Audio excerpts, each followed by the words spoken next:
Welcome to One Chemistry. Always try to do your best.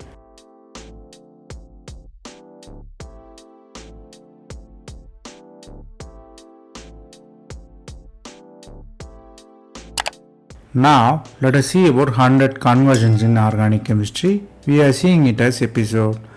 This is the episode number 119. If you didn't watch previous episodes, I encourage you to go and see. Here, we solve 5 problems step by step. Stay tuned.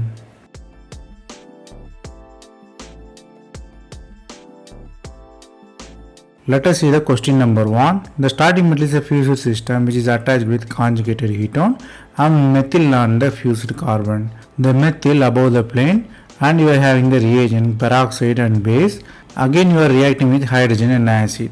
Here they given the 4 products. 4 products are epoxide. Whether epoxide is above the plane or below the plane, or the conjugated alcohol, the alcohol is above the plane or below the plane. Basically the position of oxygen is important here. So from the hydrogen and the base you might guess one naming reaction, and stereochemistry of product is very much important here. The answer is B. Let us see how.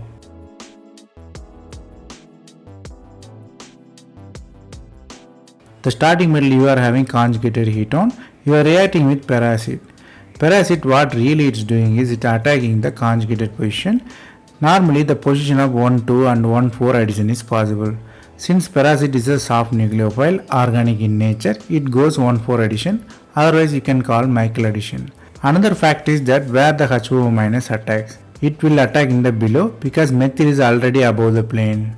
So the attack happen, you have the peroxide formation, you have the anion in the third position. So what really happen is anion attacks, you have the epoxide formation below. So the attack leads to the epoxide formation. Next step you are using hydrazine. The hydrazine attack the carbonyl, you have hydrazine formation and you are using the base. Base subtract the proton and the double bond move towards the ring. Once the double bond moves to the conjugated position which is already epoxide there. So the ring is open, you have alcohol formation. Again you can abstract the proton, you have the product formation which is B, which is alcohol below the plane. Since epoxide is below the plane, alcohol also below the plane. Here you have to learn 2 important things. One is soft nucleophile. Soft nucleophile always undergo 1,4 Michael addition. Second thing is Shaffer elimination. Shaffer elimination always involve carbonyl with hydrazine. Final product is alkene there.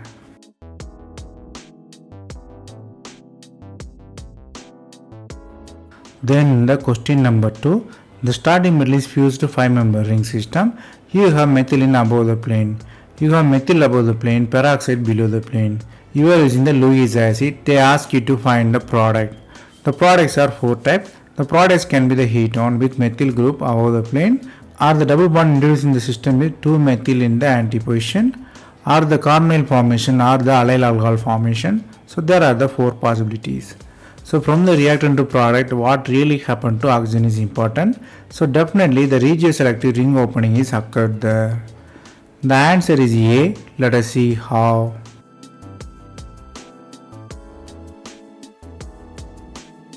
The starting metal you are having epoxide and you are using Lewis acid. Lewis acid weaken the oxygen there. So what really happened is BF3 attack the oxygen. You have the ring opening. So the ring opening occurs with the cation formation, but there are the 2 possibilities. Always the stable cation forms through the ring opening. So the second one is the major cation, which is tertiary one. So the tertiary cation is there. How you can quench it? The quenching is possible by the hydrate transfer. Hydrate transfer occur, you have cation formation near the oxygen. It can be quenched as the ketone there. So BF3 leaves, you have quenching there. So you have ketone formation.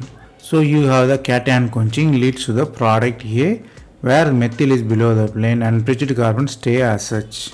Here you have to learn 2 important things. One is ring opening. Whenever you have ring opening, always think of stable charged species. Here cation is forming, so tertiary cation is stable. Second thing is hydrate shift. The hydrate shifts occur during the reaction because to quench the charges here. So during the product formation, charge quenching is the top priority.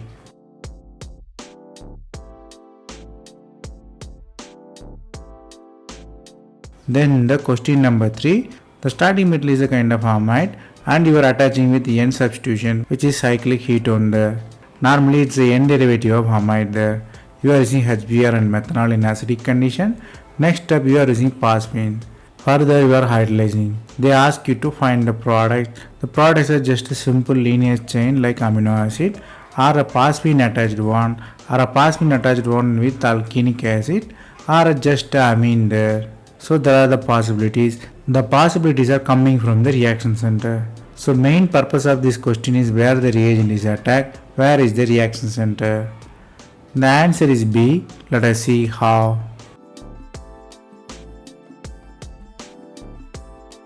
The starting metal you are having cyclic ketone. It's a strained ring, it has the possibility of opening.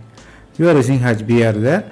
HBr attack only the 5-member ketone ring, not the amide ring. Because the attack is SN2, it leads to a stable product, one side acid, another side bromine there. Next step you are using methanol. Methanol converts alcoholic group into MOE. So acid becomes esters there. Again you are using phosphine. Phosphine is like nucleophile, it again undergo SN2 reaction, so it attacks bromine leaves. So you have the product formation which is new CP bond formation. So it has to be quenched. How it can be quenched? Because you are hydrolyzing it. So during the hydrolysis what really happens is you have amino acid formation with phosphorus moiety. So the answer is clearly B there. Here you have to learn two important things. One is why bromine not attacking carbonyl. If bromine attacks carbonyl, what really happens is it leaves. Because bromine is a good leaving group, the reaction is reversible. So if you attack in the ester, the same thing happens, bromine leaves. When compared to OMe, bromine is the good leaving group. Second thing is phosphine also like nucleophile, it can undergo SN2 attack.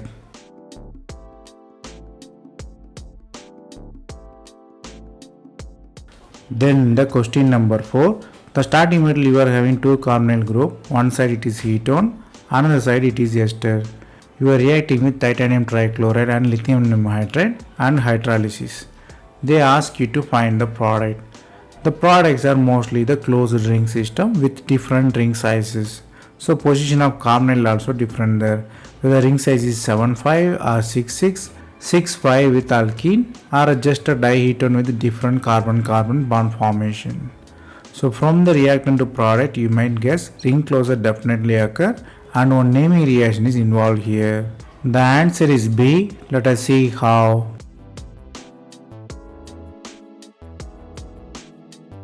The starting metal you are having two carbonyl group, you are using titanium trichloride, so you might think of McMurray reaction. So what really happened to McMurray reaction is it coupled the carbonyl, you have final product is alkene. So if you couple 2 111 carbon, which is a carbonyl carbon, you are having the final product alkene. Here I given color for coupling, blue and red one couples. So you have alkene formation. Next step you are hydrolyzing it, you have alcohol formation. So the alcohol near to the alkene, so you might think of ketoenol tautomerism. So the product is clearly B with ketone there. It's a kind of 10-member ring system with ketone and methyl. Here you have to learn only one important thing, which is McMurray reaction. During the McMurray reaction, carbonyl groups combine and you have the alkene formation.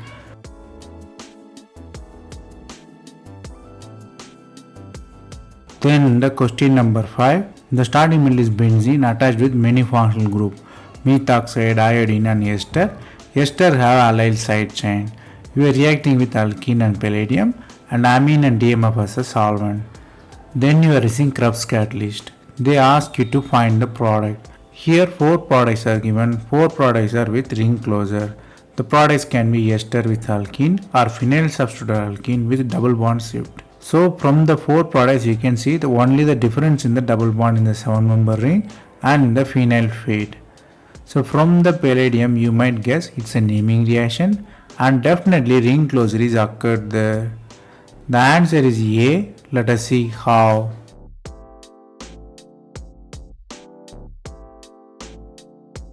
The starting metal you are having alkane and you are reacting with alkene there. So palladium also being used, so it's a Heck reaction. Heck reaction normally couple collagenated reaction and alkene, so you have the carbon-carbon bond formation with alkene there. Then you have to redraw nicely to have the product formation. Here we are using Krebs catalyst, so which induce the cyclization there. So we redraw nicely to bring the double bond together. So we initiate the cyclization there. So you have new 4-member ring is formed. Again, the 4-member ring is very strainful. It has to be relieved in any way. So the ring is opened. So you have the final product with phenyl attached with alkene and the another 7-member ring. So if you redraw nicely, you have the product A. Here you have to learn two important things. One is Heck reaction. Heck reaction is coupling reaction which attaches two sp2 carbons. Second thing is ring closure. Whenever you have alkene, you have to always think of ring closure.